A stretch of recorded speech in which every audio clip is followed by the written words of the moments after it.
చెప్పండి అంకుల్ ఏమైంది? ఎవర్రా నీకు అంకుల్? హోమాలకి వెళ్ళేసినప్పటి నుంచి అయ్యను పట్టుకుని అంకుల్ అంకుల్ అంటున్నావు. ఫస్ట్ ఆఫ్ ఆల్ మీరు అరవకూరే. సెకండ్ ఆఫ్ ఆల్ మీరు నా ఫాదర్ అని నాకు చెప్తుర్రు అంతే. నాకు 100% క్లారిటీ లేదు ఈ మ్యాటర్లో. అరే హాస్పిటల్కి అంత బిల్లు కట్టి ఇంటికి తీసుకుపోయేవాడన్నా గతం మర్చిపోయిన పెట్టుకుంటారా పాగాలు? చెప్పలేము అంకుల్ మీ మోటివ్స్ ఏందో. అగో నీ చిన్నప్పటి ఫోటోలు అన్ని చూపించిన కదా టిల్లు. యో ఆ పిల్లగాడు ఎవరైనా కావచ్చు కదా అంకుల్. రెండో మ్యాటరు నువ్వేమో నన్ను టిల్లు అంటున్నావు. ఆడ హాస్పిటల్ ఫైల్ ఏమని రాసినావు? పేరు బాలగంగాధర్ తిలక్ అని రాసినావు. 100% ఏదో కన్ఫ్యూజన్ ఉన్నది ఈ మ్యాటర్లో.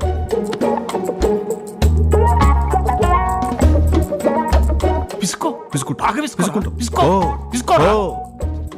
ఏయ్ నువ్వురాయే. ఓ ఆమెను కూడా తీసుకోపో. ఏమండి నా మీద అరుస్తారా? ఏమంటున్నాడు వాడు?